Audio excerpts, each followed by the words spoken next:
Welcome into the Yards After College podcast powered by KSLSports.com. I'm Kyle Ireland, and with me, as always on the pod, is the one and only Sam Farnsworth, who, I don't know what's happened here, Sam, but in the last month or so, there's just been a resurgence in orange and blue in your life. I see more of it on your social media feeds. I don't know what it is. I thought you were down and out, man.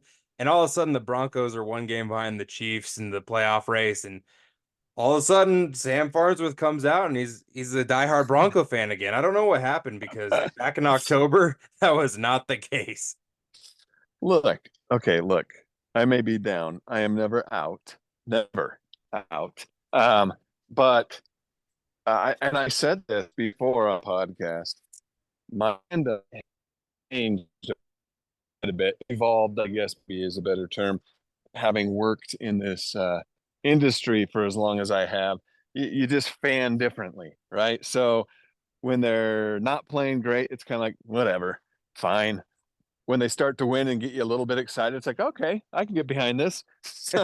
So I am not a fair weather fan. I'm just going to put that out there. I am there from bad to good and good to bad. And right now, it's just really fun because they are, another fun thing about being a Bronco fan is watching teams like the Raiders and Chiefs struggle. And so when you see the Chiefs kind of fumble things up like they did on Sunday, and you see the Broncos creeping up on their heels, I'll tell you what, that certainly makes it a lot more fun to be a Bronco fan right now. So, this is crazy. So the Broncos lose to the Chiefs earlier in the season, back in the middle of October. Then they win 5 in a row before they lose to the Texans. That was a close game. It was a one-score game, and it was on the road. And then they beat the Chargers, who, let's be honest, the Chargers are going to have a new head coach next year because they are terrible, and now their quarterback is hurt for the second time this year. So, you're in the mix, right? You're ahead of the Raiders, you're ahead of the Chargers, and reigning Super Bowl champions. Game out right there. That's something, Sam. Look, And watching Patrick Mahomes slam his helmet on the ground, watching him complain about a penalty that was clearly a penalty, watching him, get in the post-game handshake with his opposing quarterback, instead of saying good game, saying, man, can you believe they called that? We got hosed on that. Watching all of that brings me great joy. your fandom aside, let's talk about this real quick.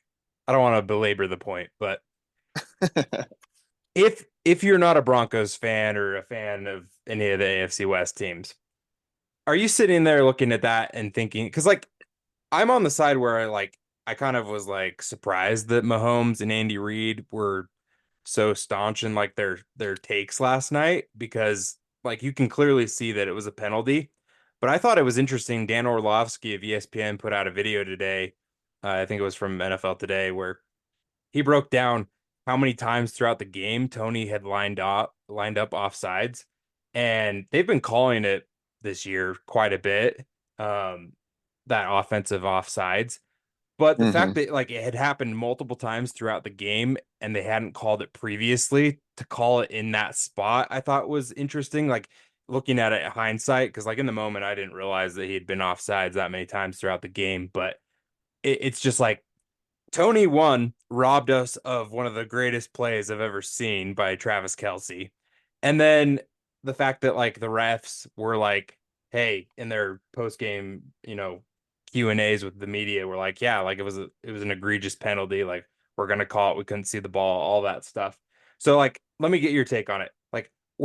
Were the refs in the wrong for not warning Tony if he had already committed that same foul multiple times throughout the game and they hadn't called it previously? Should they have given him a warning, called it earlier in the game if it had happened beforehand, instead of waiting until that moment?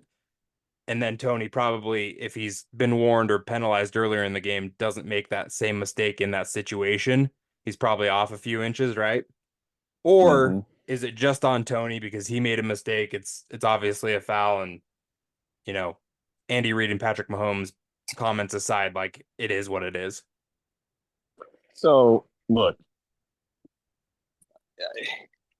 I don't know what the communication was like throughout the game. I don't know who does outside of the players and the referees themselves.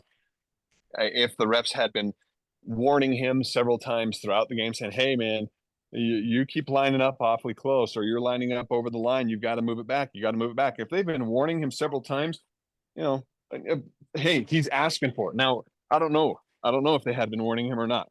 The fact of the matter is, yeah, in the NFL, in college, in every league of football, they usually do a pretty good job at communicating both between the receiver and the ref and vice versa. The ref will usually say something like, "Hey, 17 or 18 or whatever your number is, you got to back up a little bit, back up a little bit." But that's why you always see when a receiver lines up, you always see him point over, look over at the referee to make sure they're on or off the line, depending on how they're supposed to be lined up. And so, look, I don't know what the communication was like, but it's hard to argue against a flag being thrown on something that was a blatant penalty, right? It is what it is. Penalties shouldn't be subjective. They should be called when the rules are broken. Unfortunately, a great play was wiped off the board. But I'll give the ref this. He threw the flag before the pass was thrown. He threw the flag as soon as the ball was snapped. Right. So it's not like he was intentionally trying to erase an amazing play and keep the Chiefs out of the end zone.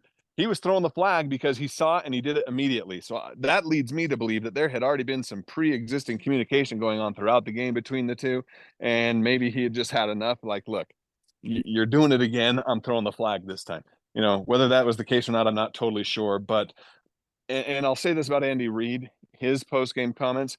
I think a lot of times coaches will say what they say in post-game comments because they are there taking the side of their player. Coaches always do that in every sport. That's why you see a manager go running out of the dugout and screaming at an umpire and getting ejected, even if the umpire was in the right. That's why you see Hmm.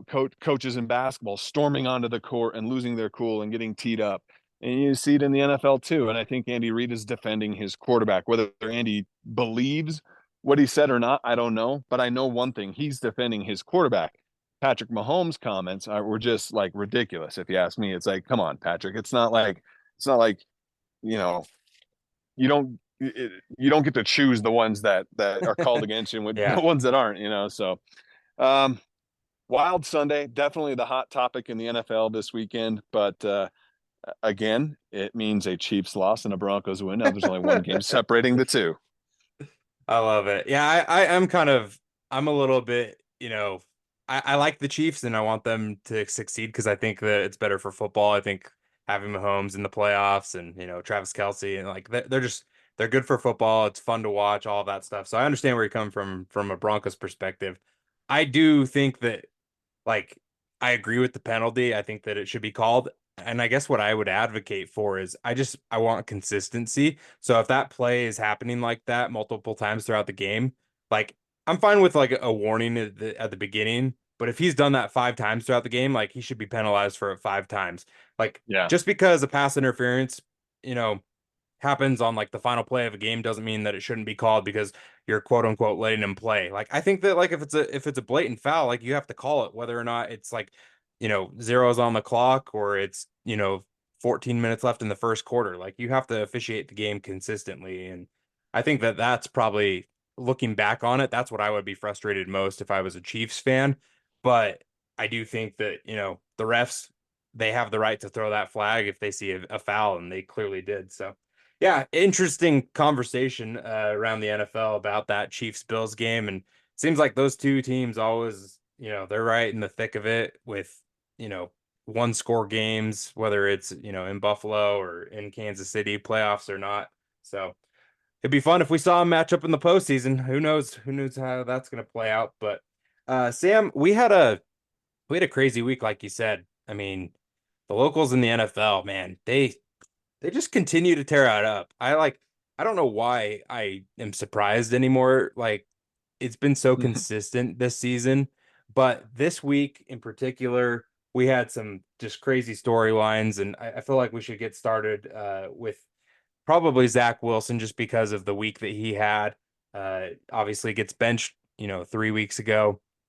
Comes out that, the Athletics reporting that he doesn't want to play for the team. He's reluctant to take the field if they want him to start again. They cut Tim Boyle. They ask him to start. He ends up playing yesterday against the Texans, and the Jets win in a rout. CJ Stroud gets hurt in that game late, but didn't look good, throughout the time that he was on the field. Also a number 2 overall pick in the draft, and Zach Wilson clearly outplayed him, especially in the second half. He was on fire and had a career game. You put it out on X last night, the stats that he had, career highs as far as like completion percentage and passer rating. But what did you see different from him, Sam? Because like we talked about him earlier in the season. I think it was week 4, if I'm not mistaken, or somewhere around there, where they played the Chiefs on Sunday Night Football. And he kind of had that, like, I don't know if I'm going to say breakout performance, but everybody was about to write him off for good before that Hmm. game. Then he comes out, plays, you know, pretty well against the Chiefs on a primetime game. They end up losing the game really close, but, everything was still kind of in front of the Jets at the time, but then they have a 5 game losing streak and everything that's happened since then, plus everything that's happened in the past 2.5 years. What did you see from Zach Wilson that was different on Sunday than has been, what he's put on the field previously? I think I saw a lot of I don't care anymore, right?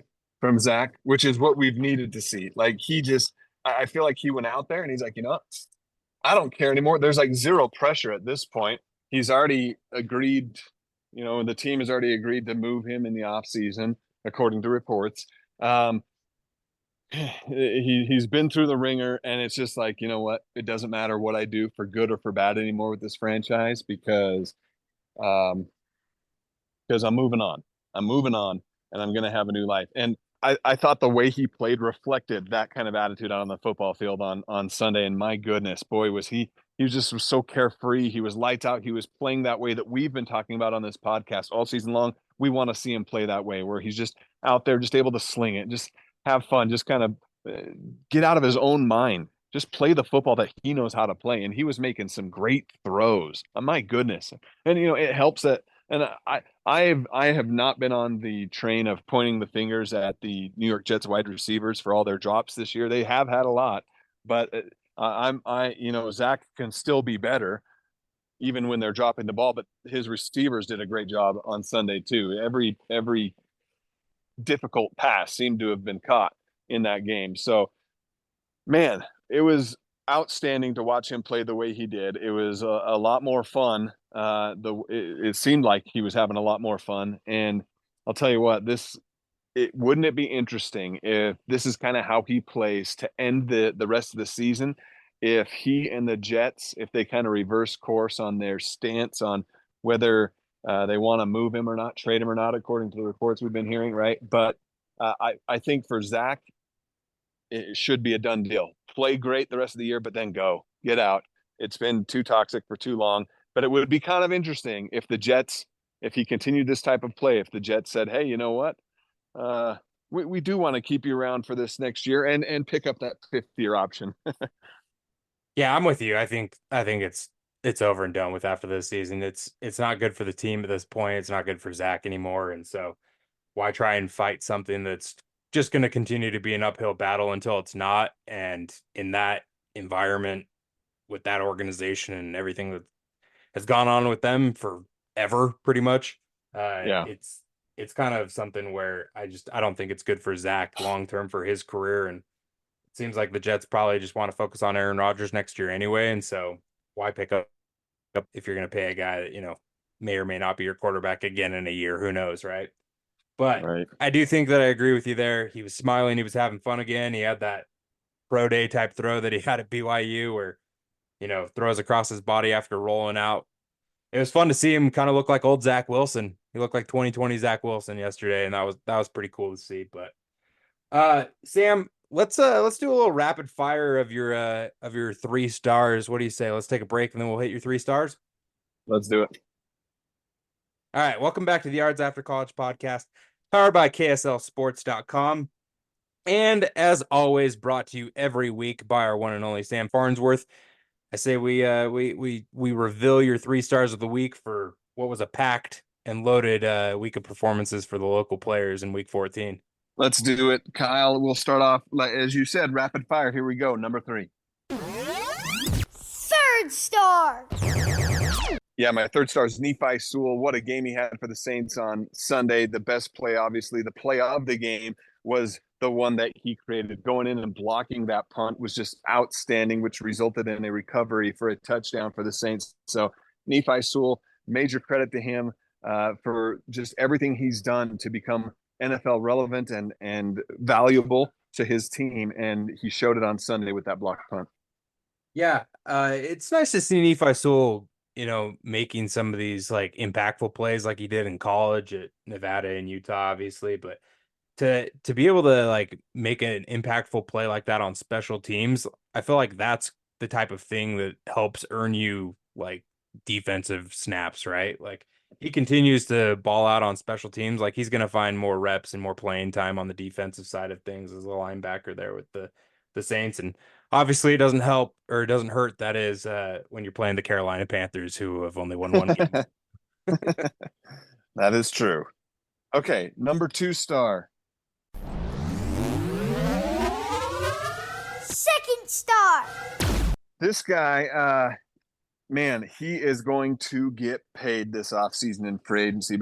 But Bears cornerback Jalen Johnson, you look at the stat sheet. And we talked about this before. You look at the stat sheet every week, and sometimes there's just not very many numbers next to his name. But that's because as a cornerback, if there's not a lot of numbers next to your name, you're doing your job. They're trying to stay away from you completely. He only had 1 tackle in the game, but he also had a big interception for the Bears in the game. And tell you what, with every interception he gets this season, he's just adding more zeros to the end of that contract that he's going to get this offseason. But Jalen Johnson, he deserves the recognition this week as my number two star. Yeah, what's interesting about him, Sam, is that ball hawk kind of mentality that he's had in a contract year where he wasn't, recording a lot of interceptions through the first few seasons of his NFL career. And if I'm not mistaken, that was his fourth yesterday. I can't remember. I believe it Mm. was his fourth for the season. And I just to be able to like go out to where he was requesting a trade back right before Halloween. The Bears don't honor that, obviously. They're probably going to try and, make something work with him in the offseason is my guess. It's hard to get a good shutdown corner, especially one who's young like Jalen is. And for him to be putting out what he's been putting out in a contract year is just, it's outstanding. He's one of those guys that we've talked about this before. You don't really want to hear your name a lot when you're a cornerback because that means you're getting the ball thrown at you and stuff. And you don't hear Mm-hmm. Jalen Johnson's name that often unless he's, making a turnover type play like he did on Sunday, which is a good thing because he didn't allow any completions against him yesterday. He didn't allow the passer rating against Jalen Johnson was 0 yesterday. And Yeah, that's what you want from your cornerbacks. And so props to him for continuing to play really well this season. pretty sure he's in the top 5 in the NFL for passer ratings against, which, like you said, that's a great thing for a cornerback, and that's the reason why he'll get paid. All right, let's do it. Number one star. First star. All right, so the number one star, of course, is Jets quarterback Zach Wilson. To go through everything that he has gone through this season, the turbulence that he's experienced the past few weeks from, being a backup at the beginning of the year to a future Hall of Famer, 4 snaps later becoming the starting quarterback again for the Jets, having several weeks of up and down play, being demoted, not only demoted, but dropped from the active game day roster, and then suddenly being asked, okay, we need you back in the starting lineup again. You could understand every reason why he might not have wanted to start in this game, but he not only came out and started, he had his third career 300-yard game. He had a career high passer rating, career high completion percentage. Zach Wilson did everything he needed to do and should have done. He balled out. He played great. He's my number one star this week. Can't remember where I saw it, Sam. Maybe you'll have this. But I believe it was out of his 300-yard games that he's had. That was the first of the three that came in a Mm-hmm. victory, and the other two were, obviously not this season. But there's something to be said about that kind of mantra, I guess, that the Jets have been speaking of, Zach's been speaking of, whatever, where like go out there and let it rip. And it felt like that changed at halftime yesterday because it was a 0-0 game at halftime. And then they come out in the second half, they put 30 points up on the scoreboard and blow out the Texans, right? But it almost felt like, I don't know if it was Nathaniel Hackett or what happened, with the play calling in the second half, but it really felt like that's kind of where the game switched was at halftime. Something was said, something was tweaked, changed in the game plan, whatever. Maybe something was said to Zach Wilson, like, hey, like, you know what? We're gonna take the training wheels off, like, which is amazing that like we're still even like talking about that being a possibility, right? Like, because that I feel like was something that was said in the first month of the season. It's like before you even bench him in the first place, like that's what should have been done, right? Like the training wheels should have been taken off, the handcuffs off, whatever. To be able to go out there, Sam, and kind of play free like he did, I think that that's like the biggest thing that I saw from him, and I hope that that continues throughout the rest of this season. As always, Sam, 3 stars are great. I feel like once we get them sponsored, whether it be by Mountain Dew or somebody else, the 3 stars are really going to take off with the people because I enjoy them every week. I look forward to it, and I know that the people listening to the podcast do as well. But before we go, Sam, I feel like right now is a good time to bring up Kyle's fun fact of the week. And Yes. this is this is a guy who continues to tear it up. He's not finding the end zone as much as I would prefer just because he's so fun to watch. I want to see him score a little bit more. And we've said this in the past, but it's Puka Nacua, rookie from BYU and Orem High School. He just continues to play spectacularly, Sam. I mean, what he is doing is historical. He continues to play really well for the Rams, who played a really tight game against the Ravens yesterday on the road. Didn't end up coming out with the victory as they lost in overtime. But I have got this fun fact of the week for you here, and as part of it, I've got a question for you as well, a little Q&A. So Okay. in week 14, Sam, Puka Nacua became a member of a historic group of receivers. This is courtesy of NFL.com. So Nakua became the fourth player in the Super Bowl era to start the first 13 games of his NFL career with 1,100 plus receiving yards. Okay. So one of four receivers now with 1,100 plus receiving yards in the first 13 games. Can you name the other three wide receivers, Sam? For 1,100 in the first 13 games. Okay. Is Megatron on the list? He is not. I was surprised Oh, by that as well. I thought he was going to be up there. No, Calvin Johnson is not one of them. okay. It is who is the guy with the Ravens? Why can't I think of his name? Currently with the Uh, Ravens? Because no, no, there's no. two on here who have played for the Ravens. Played for the Ravens and the Cardinals, and I can't think of Correct. his name. Had an amazing career, especially with the Cardinals. Yes. Go ahead. Anquan Bolden. You were Anquan correct. Bolden. That Yeah. that's the name. Yes, that's who I was thinking of. All right, Anquan Bolden is one. Um, another one. All right. Well, you know what? I'm not I'll going to give sit here. I'll give you a Yeah, hint. I'll give you a hint. give me a hint. Give me a He hint. currently plays for the Ravens. Oh wow, that's um, It's OBJ, man. Odell Beckham Jr. Back with oh the gosh, I back with the yeah, Giants. yeah, of course, Odell. It's like he's been good this year, but he's been very quiet, obviously, and it's just like I almost forget that he's even on their No, team. you're good. The thing with Odell is he started off his career with like such an amazing like hot streak that the injuries have really hampered him because he's still a really good wide receiver. He's just I think had he not been injured the way that he was, uh, you know, ACL tears with the Browns and then also with the Rams in the Super Bowl, it's kind of where he's a veteran guy now and gets lost in the shuffle. But yeah, Odell was amazing even as a young player. But and then probably I don't know. I would say he's probably the second best wide receiver of all time is the third on the list, Sam. Randy Moss. Randy Moss. Randy Moss Okay. is the other one. So Puka Nacua joins Odell Beckham Jr., Anquan Bolden, and Randy Moss as the only players in Super Bowl era with 1,100 plus receiving yards in their first 13 career games. So pretty elite group to be a part of. Those guys are all Hall of Fame caliber guys. So yeah, awesome Yes. from Puka Nacua. So my last thought for week 14 before I kind of turn my attention to week 15. I just am so impressed, Sam, with the local guys. Like it's just it really is impressive the impact that they're having on like a NFL wide level. Like it's not just like people are tuning into KSL Sports Live on Sunday nights and we're talking about, you know, so such and such player who had 4 tackles and that was it. Like we care on a Hmm. local level, but like these guys are making plays where, national podcasts are recapping the week in the NFL and they're talking about guys like Puka Nacua, who are now, a star NFL player as a rookie. It's pretty fun to watch. And then tonight we've got Jordan Love on Monday Night Football against the Giants. He's probably going to throw for 4 touchdowns against that team. And I don't know. It's fun to see.